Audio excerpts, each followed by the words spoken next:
नमस्कार मंडळी, माझे नाव राजेश आहे। मी आज तुम्हाला माझी ती गोष्ट सांगणार आहे जेव्हा मी पुण्यात नोकरीसाठी होतो। मी पुण्यात येऊन खूप दिवस झाले होते। माझे लग्न झाले नसल्याने मी रूमवर एकटाच राहत असे। दुपारचे जेवण ऑफिसच्या कॅन्टीनमध्ये आणि रात्रीचे जेवण स्वतः बनवून खाणे असे माझे रुटीन होते। पण माझा एक मोठा प्रश्न असा होता की मला नीटसे जेवण बनवता येत नसे। त्यामुळे नेहमीच जेवणात एक तर मीठ जास्त व्हायचे किंवा आणि काहीतरी हे रोजचेच झाले होते। त्यामुळे माझ्या रात्रीच्या जेवणाचा मोठा प्रश्न झाला होता। खूप वेळा मी उपाशीच झोपत होतो। त्यामुळे या गोष्टीचा मला कंटाळा आला होता। आता माझी पगार वाढ देखील झाली होती। त्यामुळे एके दिवशी मी ठरवले की आता स्वतः जेवण बनवायचे बंद करू आणि एखादी कामवाली ठेवू, जी माझ्यासाठी रात्रीचे जेवण बनवेल आणि माझी रूम देखील स्वच्छ ठेवेल। त्यानुसार मी पेपरमध्ये एक जाहिरात दिली। बघता बघता मला खूप सारे फोन येऊ लागले। मी काहींना फोनवरूनच नको म्हणून सांगितले तर काही जणांना मी प्रत्यक्ष भेटण्यासाठी बोलवले। पण अजून एकही अशी कामवाली मला भेटली नव्हती की जी माझ्या मनात भरेल अशी। कोणी खूपच म्हातारी तर कोणाला जेवण नीट बनवता येत नसे तर कोणाची पगाराची अपेक्षा खूप जास्त, त्यामुळे माझा त्रास अजून चालूच होता। त्या दिवशी रविवार होता आणि एका कामवालीचा मला फोन आला। मी घरीच असल्याने तिला भेटण्यास बोलवले। तिचे नाव सीमा होते। जवळपासच कुठेतरी ती राहत होती। अंदाजे 30 ते 35 वर्षाची असेल ती। आम्ही प्राथमिक चर्चा केली। मी माझी अपेक्षा सांगितली आणि तिने तिची। आमचे एकमत झाले आणि तिला मी लगेच कामावर येण्यास सांगितले। त्यानुसार ती आता रोज कामाला येऊ लागली होती। सीमा दिसायला सावळी होती। मूळची ती खेडेगावातील होती, त्यामुळे ती एकदम कडक होती। ती नऊवारी साडी घालत असे आणि त्यातून तिचा बांधा अधिकच उठावदार दिसत असे। बोलायला वगैरे देखील खूप साज होती सीमा। मी पण मूळ खेडेगावातील असल्याने तिला माझ्याबद्दल खूप अप्रूप होते। ती मत्ता साहेब म्हणायची। माझ्यात आणि तिच्यात फार अंतर नव्हते, पण शेवटी मी तिला पैसे देत होतो। ती जेवण देखील खूप छान बनवायची। सीमा, तू इतक्या ठिकाणी काम करतेस, तुला कंटाळा येत नाही का ग? मी एके दिवशी तिला विचारले। साहेब, पोटाचा सवाल आहे आणि माझा नवरा काम धंदा करत नाही। दिवसभर फक्त दारू पीत असतो। मग घर चालणार तरी कसे? मी ऐकत होतो। साहेब, तुम्ही एकटे आहेत तेच बरे आहे बघा। नाही तरी मला लग्न झाल्यापासून कसले सुख म्हणून नाही, असे म्हणून ती तिच्या कामात लागली आणि मी माझ्या कामात लागलो। हळूहळू मला सीमाबद्दल आकर्षण वाटू लागले होते।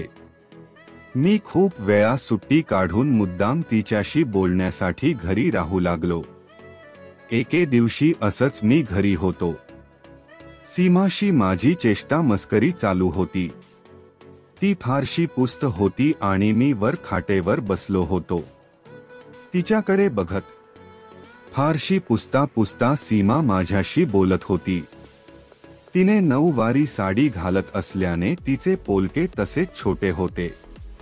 काम करताना तिचा पदर सारखा खाली जात होता आणि ती सारखा वर घेत होती। तिला ते त्रासांचेच होत होते। मी तिचा गूळ काढू लागलो। सीमा, तुझा नवरा किती मूर्ख असेल ना ग? ते काय सर? ती म्हणाली, ते नाही। मी म्हणालो, अग बघ ना, तुझ्यासारखी बाई असताना तो दारू पीत असेल तर मूर्खच म्हणावे लागेल ना, माझ्यासारखी म्हणजे कशी? ती म्हणाली, अग तू इतकी काम करतेस, घर सांभाळतेस, दिसायलाही छान आहेस, जेवण उत्तम बनवतेस, अजून काय हवंय? मी म्हणालो, त्यावर ती लाजली आणि म्हणाली, साहेब, खरं सांगू का, आजवर मला असे आपुलकीचे शब्द कोणी बोललेच नाही बघा. उलट माझा नवरा मला माझ्या दिसण्यावरून नेहमी टोमणेच मारतो. अग बंदर क्या जाने अक्क का स्वाद, मी म्हणालो आणि ती खूप लाजली आणि गालातल्या गालात हसली. तिची फारशी पुसून झाली तशी ती आत किचन मध्ये जेवण बनविण्यास गेली. मी बाहेरच बसतो होतो. पाठमोरी तिला बघत होतो. मागून मी तसाच निरखत बसलो होतो. साहेब, आज जेवणाला काय बनवू, तिने विचारले. काहीही बनव असे मी तिला बोललो. तिने मला विचारले, काय ओ साहेब, तुम्हाला येत नाही का जेवण बनवायला? मी बाहेरूनच म्हणालो, नाही ना, नाही तर मग तुला कशाला ठेवले असते, आणि मुळात म्हणजे मला शिकवणार तरी कोण? त्यात काय एवढे? मी शिकवते ना तुम्हाला, चालत असेल तर, ती म्हणाली. मी म्हणालो, अग का नाही, उलट तू तरी कितीच जेवण बनवतेस, मला आवडेल तुझ्याकडून शिकायता या तर मग. आत तिने मत्ता बोललेले. मी लगेच आत गेलो. ती मला भाजी कशी चिरायची याचे धडे देऊ लागली. त्यानिमित्ताने मी तिच्या जवळ जाऊन उभा राहिलो. तिच्या सावळ्या दंडाना माझा हात घासत होता, पण ती काही बोलली नाही. पण मला मात्र खूप मजा येऊ लागली होती. मला काही केल्या जमत नाही हे बघून ती म्हणाली, साहेब, एक काम करा, मी भाजी चिरते, तुम्ही माझा हात वरून पकडा म्हणजे तुमच्या लक्षात येईल. मी लगेच तयार झालो. मी तिला म्हणालो, सीमा, तुझा हात किती मऊ आहे. ती लाजली, काही बोलली नाही. भाजी चिरताना माझे कोपर तिला लागत होते, पण तरी देखील ती काही बोलत नाही हे बघून माझे धाडस वाढले. मी हळूहळू चोरून माझे कोपर तिरके करू लागलो, जेणेकरून मला तिला अधिक स्पर्श करता येईल. तिच्या हे लक्षात आले होते, कारण तिने माझ्याकडे एक लाडिक कटाक्ष टाकला होता. आपण आता चपाती करूया, ती म्हणाली, आणि तिने कणिक मळण्यास सुरुवात करू सांगितले. परातीत पीठ घेऊन ते कसे मळायचे हे ती मला सांगू लागली. तिने पिठात हात घातला आणि वरून पाणी ओतण्यास सांगितले. तिचे हात पिठाने पूर्ण माखले होते आणि त्या धुंदीतच मी चुकून पाणी तिच्या अंगावर ओतले. अरे साहेब, हे काय केले तुम्ही, माझ्या अंगावर पाणी ओतले, ती म्हणाली. सॉरी, चुकून झाले, मी बोललो. सॉरी नका म्हणू, काहीतरी करा. मी बघा किती भिजली आहे, माझा हात पिठाचा आहे, मी काही करू शकत नाही, ती म्हणाली. मी माझा रुमाल काढला आणि तिच्या छातीवर पडलेले पाणी टिपू लागलो. तिच्या छातीवर अलगद ठेवलेला माझा हात कापू लागला. अहो, नीट पुसाना, पाणी शोषून तरी घेऊ दे रुमाल, ती म्हणाली.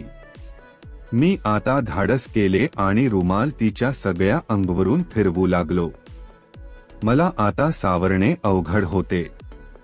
हातातील रुमाल ओला झाल्याने मी तो बाजूला फेकला. बाकी सगळे कपडे तिने भिजवायला टाकले होते. त्यामुळे मी म्हणालो, सीमा, मी माझ्या हातानेच पाणी टिपून काढतो. तिने होकार दिला. आता मला सिग्नल मिळाला होता. त्यानंतर मित्रांनो, मी कामवालीला घरवाली बनवली. माझी कामवाली आता माझ्या बायकोचे काम करत होती. ती संपूर्ण माझी झाली होती. मी तिला जसं पाहिजे, जेव्हा पाहिजे तसं वापरत होतो.